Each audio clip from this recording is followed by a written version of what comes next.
And then they sent out that vita with the different names to numbers of different businesses and corporations.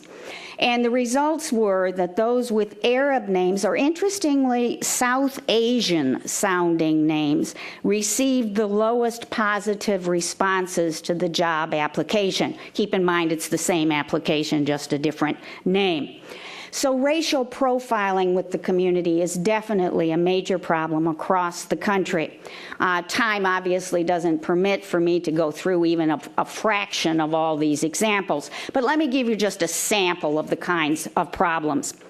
After 2001, ADC reported that there was a notable increase of police stopping cars driven by people who apparently had the characteristics of Arab Americans. In one case, 3 Florida students were stopped, Arab Americans, by the police after the police received a tip from a civilian of suspicious-looking individuals driving a car.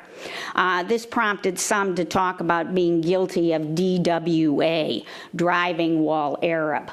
And that was just one instance. You also had a huge problem in terms of racial profiling by the airline industry.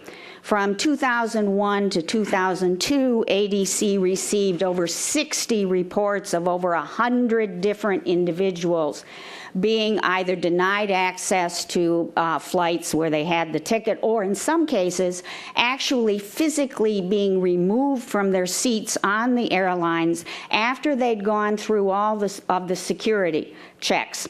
ADC did bring lawsuits against the airlines on behalf of 5 of those individuals.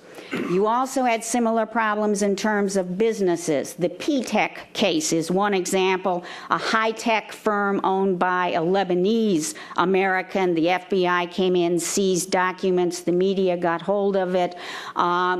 Employees of the P-Tech were actually then recipients of hate mail, hate telephone calls, and in some cases actually had their bank accounts closed by banks in the area.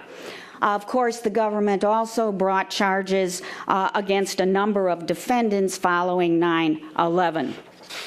However, here again, Arab American organizations opposed the government policies that endangered their communities, so that these kind of attacks and constrictions have not taken place in a vacuum, as they did in most cases after '67. So what have they done?